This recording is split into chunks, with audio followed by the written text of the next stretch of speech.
What do your play calls look like from right there? So you said 9 seconds left? 9 seconds left, no timeouts, 1 yard line, up 11 points, and getting the ball back to start the second half. Yeah. I mean, we got 9 seconds, right? So said no timeouts. I mean, I'm probably just trying to put it in my best player's hands and see what he can do. But like, what does that look like? So I can tell you what it looked like for the Kansas City Chiefs. For the Yeah. Kansas City Chiefs, it was 2 shotgun passes. Right. One of them booting Patrick Mahomes to the right side, falling incomplete, and then the other one throwing a ball behind the line of scrimmage to Tyreek Hill and him getting tackled. That's absolutely not right. Like that's not going to happen. But it's going in the end zone every time. Like I'm of the philosophy as well that like if it's 3rd and 14 and you're throwing a 5 yard pass, you make me mad. Like I don't know, you just frustrate the heck out of me, even if it's quote unquote the right play. You just make me mad. So I'm trying to maximize as many plays as I can in 9 seconds, and every single one of them's going into the end zone. Um, now what? Now, maybe you try and catch someone off guard with at the end, like let's say you throw 2 straight incompletions, you have one more play. Maybe you try and catch them off guard with a run play or something like that. But even then, I mean, that's probably not going to happen.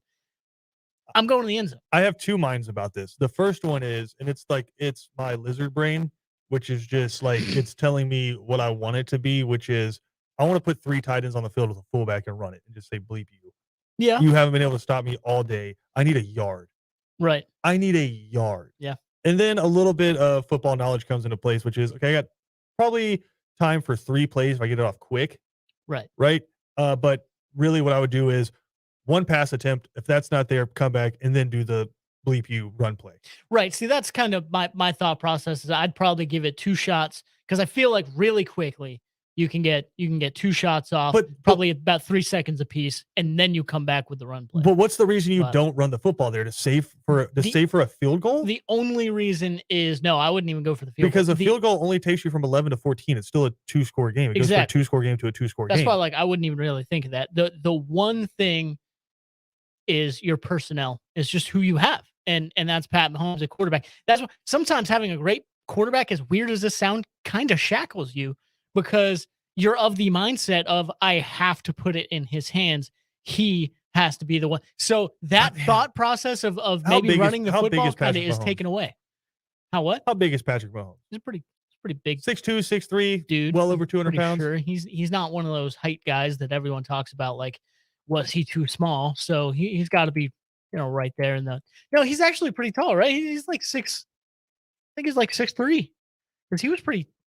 That was one of the things. He's listed as 6'2", 225 pounds. Insanely he's wrong. He's literally the Madden generic quarterback. Prototype. Yeah. So I'm looking at this and I'm thinking, we can't do a sneak with Patrick Mahomes. You have Jarrett McKinnon or Clyde Edwards-Helaire. We can't hand the football to one of those 2 guys. Absolutely. And so from the 1-yard line, this is the other thing I know it kills Kevin too, is you're at the 1-yard line and you snap it 5 yards back. Yeah. So as soon as the play starts, you've lost 5 yards. See, if you do go with the run play, that's I'm of the same mindset there. If you do go with the run play, in no way, shape, or fashion do you do it from the shotgun. By no means. You have to get up under center. But I mean, that's the other thing too, is like I know a lot of us sitting here thinking are like, well, how hard is it? How hard can it be? How much does Pat Mahomes go under center? Not fairly a ton. Enough. He's usually in a shotgun, but they do go under center for a lot of plays. Well, there you go. Then that should have been fine. And my thought is too, is like if it's 4th and 1 from the 40, they're going under center for a quarterback sneak. Yeah. Right. You just need a push. You just need. That's it. You got to claw for that inch. Right. Yep. The inch is in front of your face, as Kevin Thomas likes to scream on the show. Right. That killed me, but I think the overarching narrative from the weekend was the aggressive teams won. Yeah. Because I'm looking specifically at the Chiefs Bengals game, and Kevin and I were listening on the radio on the way back from Blackshear, from the old Stetson Bennett Champions Parade. There you go. Which that looked like a great time. Dude, Pierce County showed out. It was 3 deep all the way down the main drag there, but that was pretty cool. But on the way back, we're listening to the game, and it's just Patrick Mahomes does this, Patrick Mahomes does this, Patrick Mahomes does this, Patrick Mahomes does this. And we get home, and we're kind of watching the end of the first half there, and the Bengals just playing soft coverage, 2 deep, letting the Chiefs have whatever they want to over the middle. and just working their way down the field. And then that's fine if you can stop in the red zone. Yeah. Right. But they couldn't stop in the red zone. Right. Patrick Mahomes doing Patrick Mahomes things. So what do? They come back out in the second half. They're running single high robbers kind of a looks, and they're pressing guys and they're saying, hey, we're going to play you man up. Yep. And we're going to see what you can do here. And the Chiefs literally didn't score until the very end. Yeah. Yeah. With the field goal. Folding. Yeah. And so it's just, I thought the aggressive teams won. And then flip it over to the other side. Bengals in the first half, kind of tedious on offense, a lot of screens, a lot of run plays towards the edge. Then the second half, what they do, a lot of big play actions, taking some shots down the field and hammering inside with Joe Mixon. I don't think Joe Mixon had a ton of yards in that game, but it was the aggressive play calling. It was the aggressive decisions from the Bengals there that I think won them that football game. And then flip it over, the Chiefs, they had that big lead. And I think when you're on the 1 yard line and you don't get that going into halftime, that wrecked them mentally. Yeah. For the rest of that football game on offense. You had them. Right? You were looking for the nail in the coffin. It's a totally different game. And you didn't do it. Right. And you just couldn't do it. And that's why I said, even the field goal there, like I'm taking all mindset out of kicking a field goal there because you go from 11 to 14. I think you have to hammer the football in right there because, like I said, that's just kind of a I'm better than you statement. Yeah. You haven't been able to stop me all day. We just came down the field here at the end of the first half. I mean, right down the field, too. Yeah. Because that's what everyone was thinking. Is like, damn, did the Bengals score too quick? Right. And sure enough, boop, boop, boop, boop, boop, right down the field, 1 yard line, and then you get conservative. Mm-hmm. And that's when you really needed the answer, too. As you mentioned, is the Bengals just went down the field and scored themselves. So it's like you want to completely rob them of any momentum that they can have going into halftime. And then, boom, all of a sudden, they have everything. They have the points. They have the defense coming up big with a stop. Well, I was about to say, so think about it. You stop them at the goal line. Clock runs out because you tackle Tyreek Hill in bounds. Yeah. And then you come back out to start the second half and you force them to punt. Yeah. And so all of the momentum was on the Bengals side there. And then I'll say this. I know I've been saying it a lot. Only person on the show. You were here last week that picked the Bengals. That's actually, I was going to congratulate you, and that's the first thing I thought is I was just like, this is, I saw them coming back and I'm like, you got to be kidding. Christian's got it. You got to be kidding me. Well, I wanted to go with everybody where it's like they're playing at Arrowhead. And they have Patrick Mahomes, who just lives in the AFC Championship game. But Joe Burrow, going back to college, hasn't lost a playoff game. He doesn't lose these gotta-have-it matchups. There's just something about the dude, cool, calm, and collected. I think Tony Romo, for as rough as that CBS broadcast was, because it was rough. What was the moment where, like, was it McCall Hardman was returning a punt, and he kind of, like, the guy runs into him a little bit after he calls a fair catch, but, like, literally bumps into him. Mm-hmm. And he, like, throws his hands in the air and kind of, like, sells it like a soccer dive. Yeah. And Tony Romo goes, it looks like when my wife asked me to do the dishes. Everyone's like, they've kind of had a couple of those. Yeah, either you're like super playoffs. over dramatic or like no one knows what the hell you're talking about there, Tony Romo. But outside of that, they kind of rough and then they couldn't even hear the halftime. Yeah. Because somebody had a hot mic or something. But CBS had a rough one there. But listen, we are in no way judging. No, by any means. I mean, we are in no way judging. We've all had rough broadcasts. It's just kind of like, I will say, they've kind of had a couple of those in a row. Yeah. So I just say if Romo can just kind of get back in his rhythm of just guessing the football plays. So I was going to say, that's what I was going to say. I was going to give him credit for it because I thought he made a pretty astute observation, which was they had the wire, like the low angle shot, like looking right into Joe Burrow's eyes. Mm-hmm. And like Tony Romo was like, it's Tom Brady. And I know it's crazy to say that, but look what Tom Brady was doing in his second year in the NFL versus what Joe Burrow is doing in the playoffs right now. Scary. Yeah.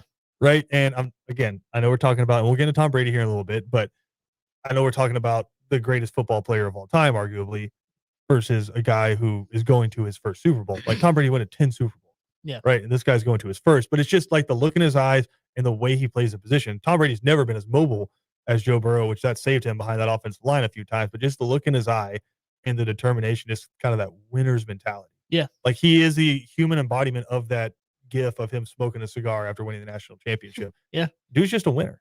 Yeah, period. And you can see that, like, that's everyone, it gets nervous about comparing players. And that's the thing. You're not comparing, really. You're seeing the same thing that you saw in the eyes and in the feeling and just in the motion and the body language of that player. It's like when someone, and obviously with everything that's happened over the few years, him passing away, like that, this has become even more of a, pedestal to put someone on. But it's a lot like when you see someone playing basketball and they just get that cerebral like Kobe mentality Yeah. just kind of taking over. You can see it in their eyes, and you're like, but you That don't say that about anybody. that Mamba Right, mentality, man. exactly. You don't say that about anybody, but you still see it. And to be able to see that in a Joe Burrow, and if someone wants to come at that comment and talk about it and like they're No, comparing or whatever, that's no, no. one thing. But Joe I Burrow thought that has was the Mamba insanely mentality. astute. Yeah, I thought that was insanely, but like you said, uh, clear as well because we've seen that now. Yeah. It's not just one time either. It's over and over and over again. There's a reason why these guys I don't don't know if lose Kevin's here right now, but these we were games. sitting in the car and they go up 21-3, and it's like, all right, man, this is about to be a boring afternoon. Like, did we get rid of all the great football last week? Like, is this, we got spoiled, even though we had 2 games come down to the wire again. So it's been 2 great weeks of football. But I'm sitting in the truck with Kevin, and I was like, I don't know, man. PJ made a good point last week. Joe Burrow's down 17-0 in the national championship. Yeah. Right. And it's just like you look on the sideline, the dude's just he's a leader, and just like the way his energy is, right? It's you have a lot of quarterbacks when they're having a rough game. I thought the funniest one from this postseason, who was it that was the quarter? Oh, it was Eli Manning, who when Kyler Murray was down big Yeah. early in the playoffs, he's like, "Hey, I'm walking up and down the sideline right now. I'm telling everybody we're not out of it." And then they go to the sideline shot of Kyler Murray, and he's just sort of kind of sitting there on the bench, not talking to anybody. I'm not saying pouting, but just like Yeah. just kind of sitting there like shell shocked. Mm-hmm. Look at Joe Burrow when they're down 21-3, and then look at Joe Burrow as they start to work their way back on the sideline. They're in that constant communication. I love the shot of him sitting on the cooler next to his offensive lineman. Yeah. Like when the defense is on the field, right? So it's just there. I know the intangibles. A lot of people can think they can get overdriven, but it's just there's such thing as a franchise quarterback. Yeah. Jimmy Garoppolo is a NFL quarterback. Yep. Right. You can plug Jimmy Garoppolo on a team, and for the most part, he can get done what you want to get done as a quarterback. But a franchise quarterback is someone that your team revolves around, that the city can just be galvanized around. And that's what Joe Burrow is. Yeah. He's a dude from the state, right? He's a champion from college. And now all he's done since he's come to the NFL is won. Mm-hmm. So that was awesome to me. Let's take a quick break here. We're going to come back. We're going to break down the NFC Championship because that was a lot closer than I think a lot of people thought. But also at the same time, I don't know that anyone ever really questioned if the Rams were going to win or not. So let's take a quick break. We'll come back. Cam Mershry will hop on with us here as well. This is ESPN Radio. We'll be right back after this.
Second down. Oh, wait. Here we go. Second down on ESPN Radio is presented to you by the Uniform Source. Christian O'Kell, alongside Cam Richry and PJ Zuko. You guys are doing a really good sports talk show in the break of our sports talk show. Hey. Oh, we're just practicing, But yeah, let's just practicing. Let's talk about like milk. No, I'm just kidding. Go ahead.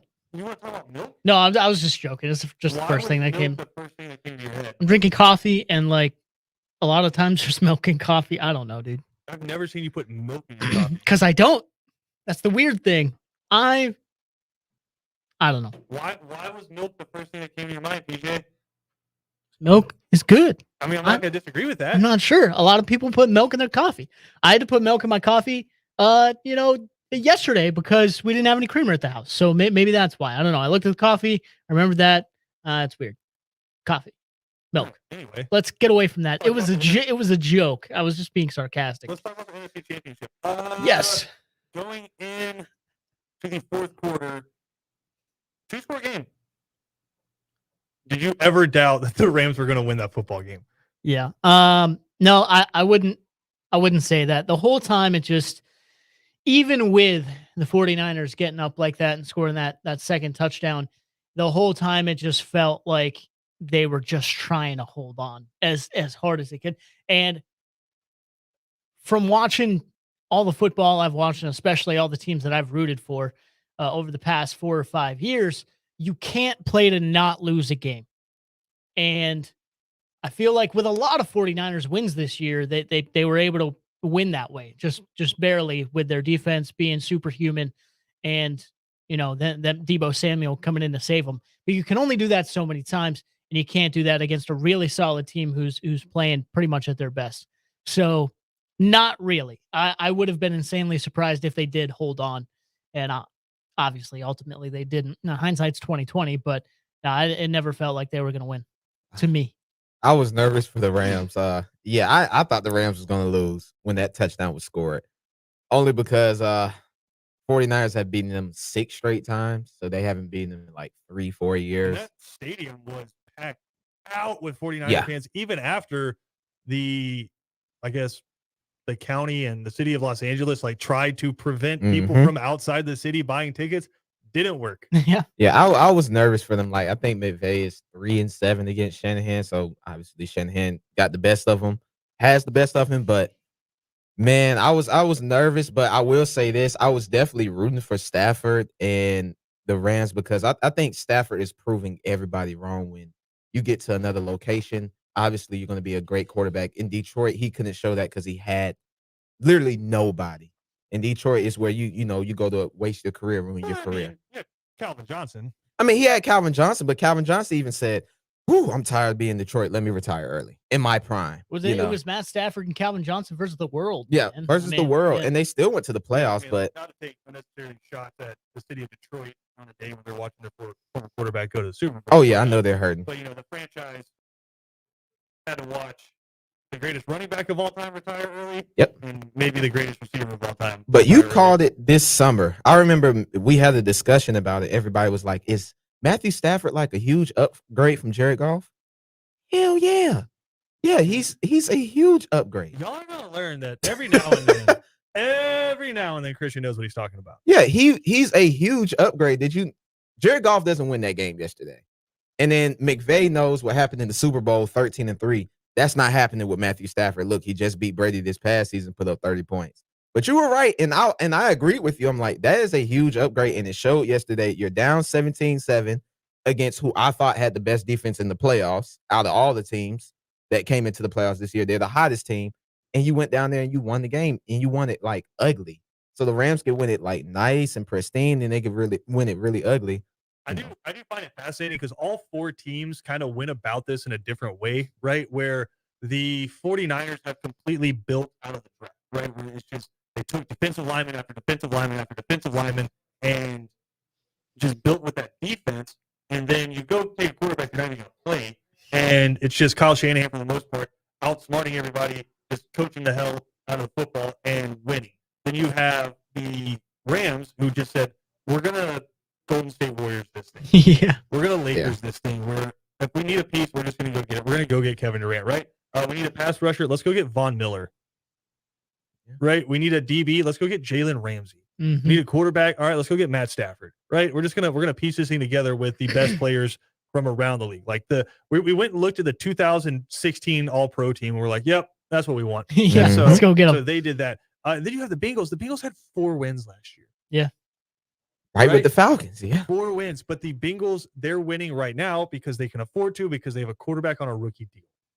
Right? It's kind of like Russell Wilson at the beginning with the Seahawks. I'm not comparing that defense to the Legion of Boom, but think about some of the guys you're able to afford right now. That T.J. Hawkinson, you're able to go get a Von Bell to play defense for you. Eli Apple, even though people have been criticizing him, has played well, and he's better than a lot of corners in the league. So it's like you're able to go get these players, and then just really good drafting there with Jamar Chase. Insanely And then, good. yeah, Well, I mean, think of the wide receivers they've drafted over the past few years T. that are on Higgins. that team. Yeah. T. Higgins, Tyler Boyd out of Pittsburgh. Mhm. I mean, they've constructed an insane offense. Well, you said that defense isn't the Legion of Boom, but I mean, It's to me, pretty like good. their counterpart, I think, is like the strength of that Seattle team was that defense. The strength, obviously, for this Cincinnati team is this insane offense that they've built completely from the draft. It's been I don't crazy. even know if one is overly better than the other. No. Really. Because Yeah. I think the biggest weak point on the team is the offensive line. Yeah, that's true. That drags them down a little bit. You're not gonna lie. It drags Joe And so Burrow I down quite a bit I too. just think So they're good complementary football. yeah, Zach Taylor deserves to be a coach of the year. Burrow has to be the MVP. I know I said I Rodgers. say Cooper Kupp. I would pick Cooper Kupp, but Cooper Kupp now has more yards like postseason and regular season combined than anyone in the history of the NFL. you know only what the reason problem why, with that is, I think that automatically goes to Matt Stafford. If it's Cooper Kupp, I think it automatically shifts to Matt Stafford. ain't out But there toasting NFL I would put it like this. I'll say Burrow because this is what you said. They were 4-12. Nobody, I mean, when we got to the playoffs, you picked. last year. Yeah, when we got to the playoffs, Christian picked the Bengals. But if you said beginning of the year, Bengals going to the Super Bowl. yeah, Come on, I like was literally nobody saying that do all that night happen. last night. I just looked at Well, I looked at my dad about He 6 went times. into Mahomes' house. No, can Yeah. we talk about Beat this him. though? Can we talk about, like, as much as we want to talk about the swag from Joe Burrow, Mhm. can we talk about the fact that Jamar Chase is already a number 1 receiver? I think it's top 3. Yeah. Certainly before this game, I said he Yeah. was top 5. But I mean, Yeah. what he was doing, we were talking about this in the break, is the thing that's missing right now for that Chiefs offense is they don't have a Sammy Watkins opposite of Tyreek Hill. Right. They don't have that guy where it's just, I need the jump ball on the outside. I need you to go be physical and beat somebody on the outside. They got a lot of small receivers. They have McCole Hardman and Tyreek Hill, right? Pringle. That's just like, 5'9", 5'10", can run really fast and can cook you, but they just don't have that big, meaty dude on the outside, right? Jamar Chase is a built-in-a-lab Julio Jones kind of wide receiver. You know who he kind of He is. reminds me of, just like a bigger version? Steve Smith. Jamar Chase? Yeah, Mm, kind of. to- He's see, feisty like him too. To me, I think he's one of those Julio Jones type of wide receivers. Can't get mad at Like that. Michael Thomas kind of wide receiver. He's Right. got the I- frame. He's got the build. He's fast as hell. I can't name a wide receiver that might be better than him. Maybe But I Cooper think- Kupp, I mean, DeAndre Right. Hopkins is better than Devontae Yeah. Adams, Yeah. D Hop, Yeah. then who? Yeah. I You think know? that's the Yeah. dangerous part about what you guys are saying, though, is you're talking about his But he's body a type. rookie. Yeah, I know. You're talking about his body type and his size and all that. You're talking about his speed and his route running. He, like you said, he's built in the lab. He literally put every part of a wide receiver and put it together, and said, "Oh yeah, by the way, you're playing with Joe Burrow." I didn't think he was gonna be this good. But that jump ball he got Nasty. yesterday, where they threw on the left pylon, I said that's kind of tough to guard. Yeah. Like he's 1-on-1, just jumping in the air, going, airborne for them. I'm like, that's kind of Yeah, tough they to ran that guard. play 2 plays in a row. Yeah. Dude They did it is 2 plays in a row. They said, if you're going to go He's run on insane. one with Jamar Chase, we're going to throw it at him. Yeah. And they just kind of, like, Joe Burrow just kind of like dialed in his trajectory a little bit. Right. And it's like he threw that. He literally threw the same pass. The first one, Jamar Chase is going to come back to it. He took it to the back pylon. Very next play, he just kind of stops and he catches it with his right arm. Jamar Chase is a freak. Look, I was telling PJ this on the break. I love Mahomes, but we gotta slow down.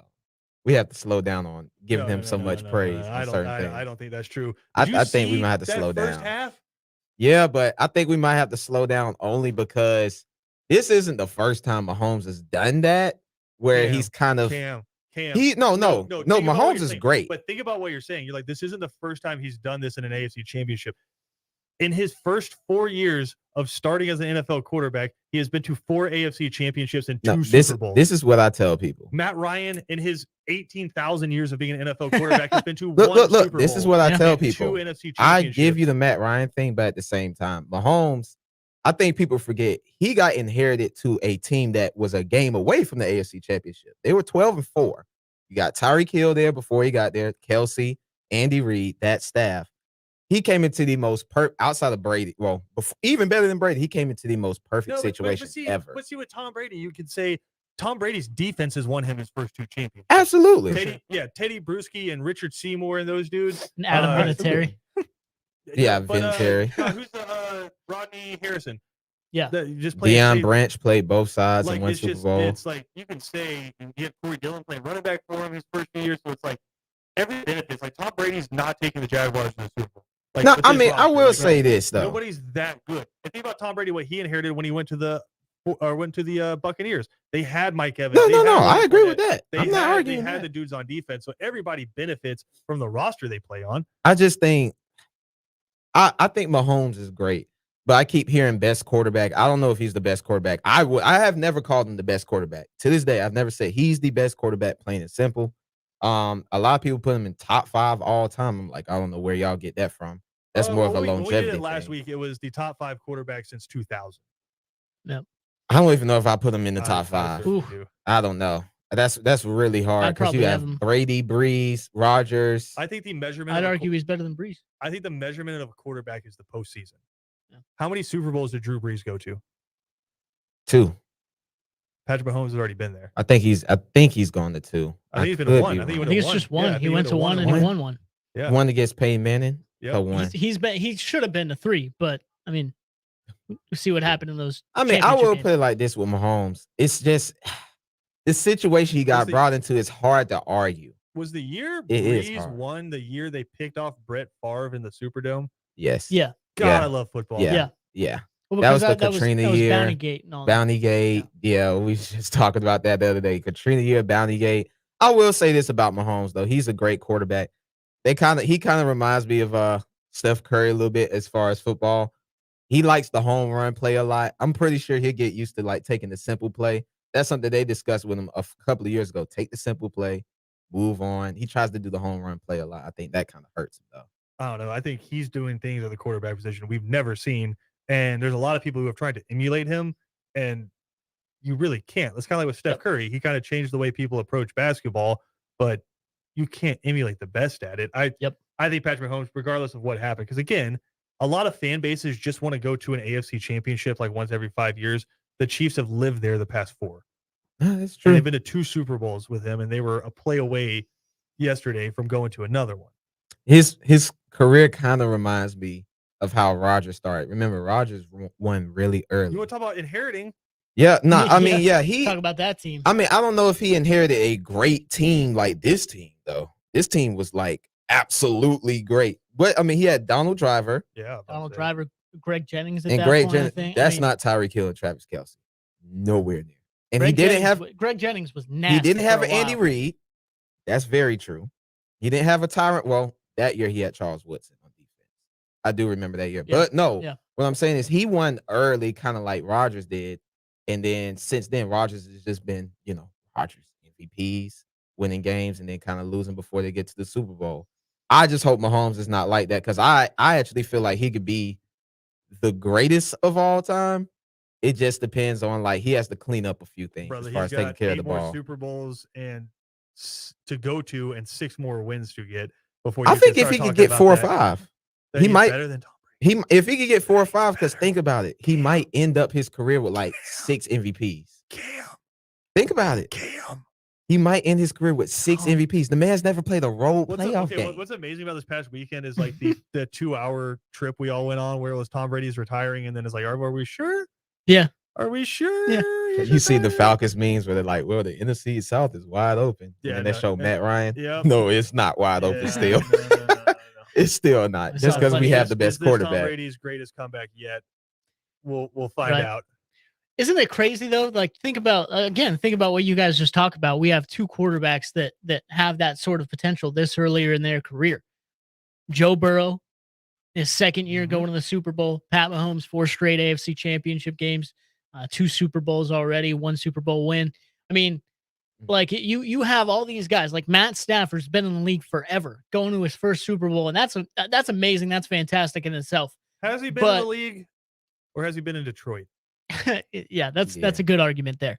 But all I'm saying is the potential at the quarterback position. There was a time a couple years ago when I was like, man, Drew Brees, Peyton Manning, Tom Brady, Aaron Rodgers. I was like, they're all about to retire, and I don't see nothing like and I don't Ben Roethlisberger, like, and I don't know what's tops it. I was like, I don't know what's gonna happen next. Like, what's gonna come next? Josh Allen, Pat Mahomes, Joe Burrow. Herbert, they're your dudes. He's on the way. Herbert, yeah, Herbert's right there. Herbert might be Phillip Rivers. Like, well, that's what's crazy about him playing with the Chargers.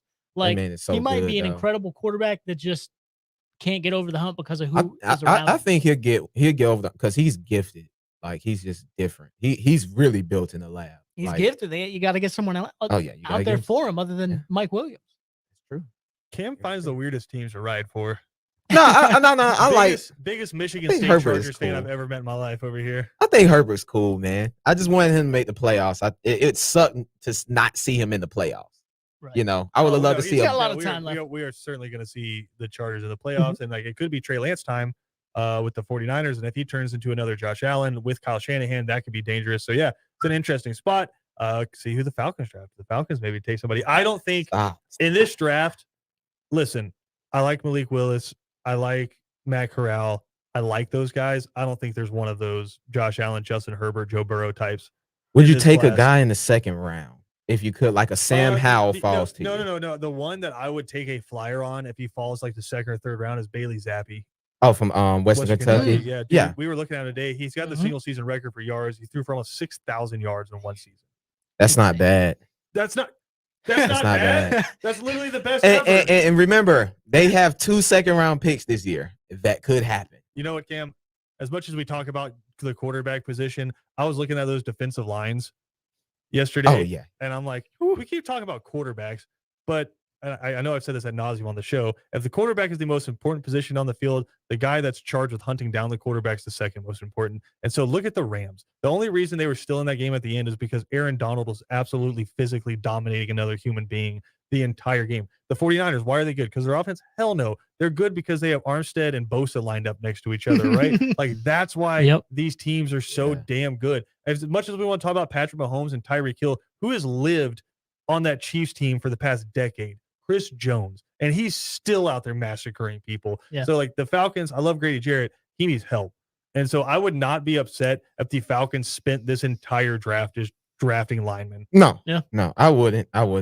You could see evidently like that San Fran and 49ers game, that was a bloodbath. Yeah. Like those guys, they were out there hitting. Awesome. They were hitting. Think about like the hit on Debo. Too. Yeah. Oh, that was nasty. Man. Oh no, I know. That was Nick Scott. Penn Stater. But anyway, speaking of that, I mean, you talk about the Chiefs, that defensive line, even just a few years ago, Justin Houston out there, Tom Ali. I mean, talk about it a few years ago. You have Chris Jones and Melvin Ingram on the same defensive line. Melvin Ingram is that dude. Oh, man, don't talk about him, man. Yeah. Melvin Ingram started the season in Pittsburgh, of course. Yeah, Melvin Ingram's that guy. God. And he's out there like just boat racing dudes around the end and getting to Joe Burrow. And Joe Burrow doing Joe Burrow things. I know there's a bunch of Georgia fans out there having flashbacks yesterday watching that at the SEC championship because Joe Burrow dead to rights and he just somehow finds a way to get out of there and throw for a first down. All right, let's take a quick break. We're going to come back. We're going to talk some college football. Your boy did a little bit of research. We're going to dive into it next right here on Second Down.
Second Down on ESPN Radio is presented to you by the Uniform Source. Christian O'Kell alongside PJ Zuko and Cam Ursery. All right, I want to talk some college football here, but Cam brought up an interesting point.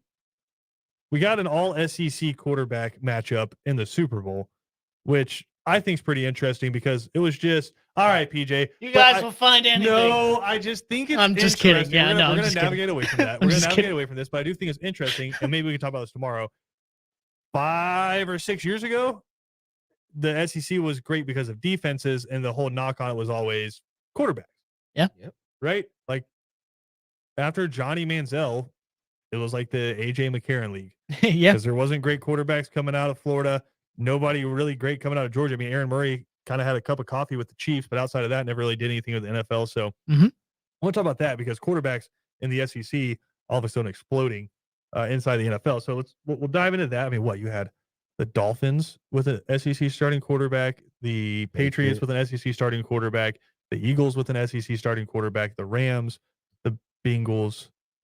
Some more teams out there, man. So I mean, I'll just put it out there. But no, I've been thinking since Georgia won the national championship. We talked about this last week. I don't know if you were here, Cam, but Georgia fans need to kind of be grateful just because of the 5-year stretch that they've been on under Kirby Smart. Cam, prior to Kirby Smart getting there and Georgia going to the Rose Bowl in 2017, can you tell me the last time Georgia had been in a New Year's Six /BCS bowl? Prior to that, was it the year they played Hawaii? Yeah, it was 2008. Okay, which was the with 2007 season. So it had been a decade since Georgia had been to one of those quote unquote elite New Year's bowls, right? Since they went to the Rose Bowl, they've been in one every year, and then they played in a couple national championships. So for some perspective, I went back and I looked at the national champions from college football over the last 20 years and basically looked at 5-year stretches because for Georgia, 2017 through 2021, won 2 national championships and won 1, right? In that time, Georgia is 58-10, which is an 85% winning percentage. Yeah. Which I think most fan bases will take that. Absolutely. You had 1 3-loss year in there, which I think, it was 2018. You lost to LSU you lost to LSU in the regular season. You lost to Alabama in the SEC championship, and then you lost to Texas in the Sugar Bowl. Oh yeah, that. So you had a 3-loss year in there, but still you're playing in the Sugar Bowl, right? And the whole we were just disappointed coming off of not getting to play in the college football playoff, and it wasn't just that Texas came out here and whipped our butts. But regardless, so I went back and I was like, okay, just for some comparison sakes, let's go find the best 5-year stretches from other national champions inside of 2020 or inside of the 2000s, excuse me. Yeah. So the one that I will say got left off of here because I'm going by the official record books is early 2000s USC. Because if you go by the official history books, one of the seasons in there is 0-1. Wow. Okay. And the other one had some losses added to it as well. So I was like, you know what? We're just going to leave them off. We all know how good they were. I think they lost 4 games in 5 years. Yeah. Redonkulous. But I went and looked at some other teams. So the most impressive one, I thought, just 5-year stretch by one team was Clemson. 2015 to 2019, Clemson went 69-5. Yeah. So a loss a year.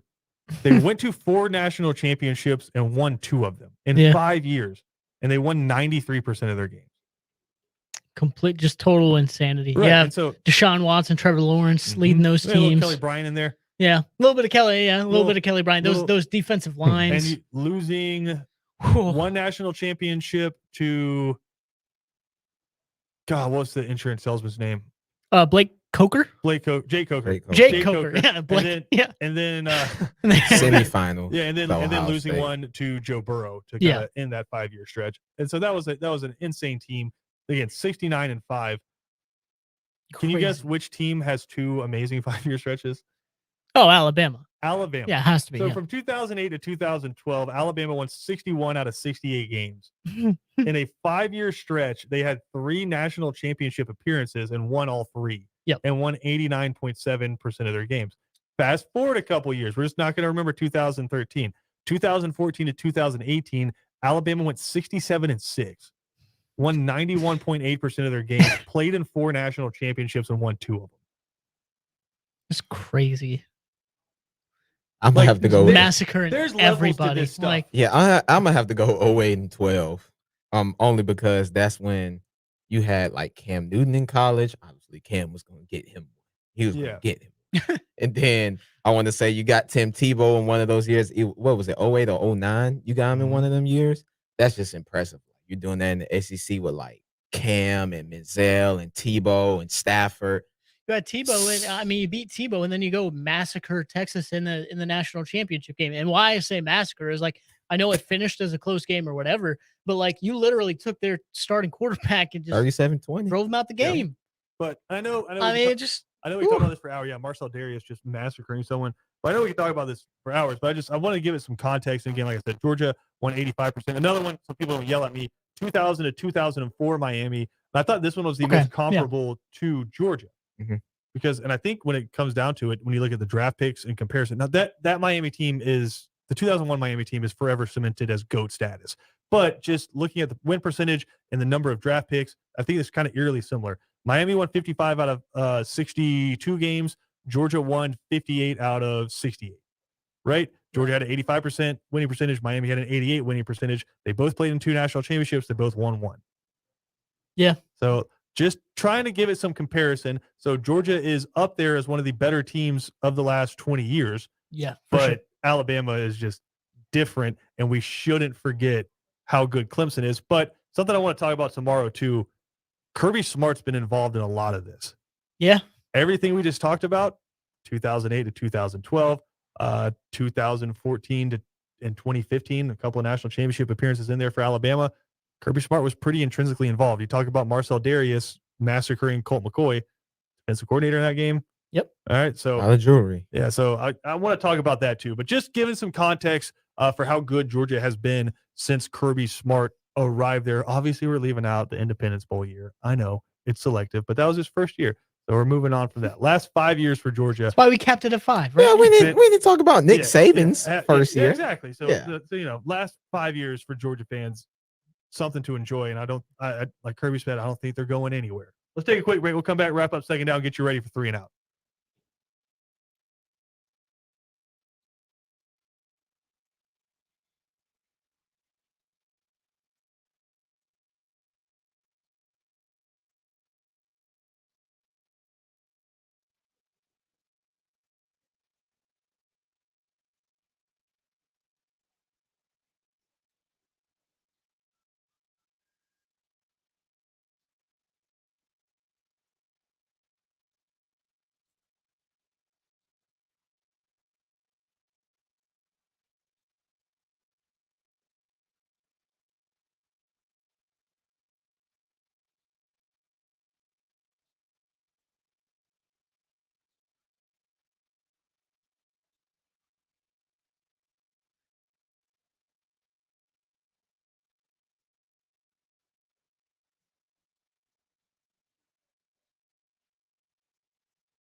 Second Down on ESPN Radio is presented to you by the Uniform Source. Got a big show coming up today on 3 and Out. BJ Bennett, Ben Troop, and Kevin Thomas.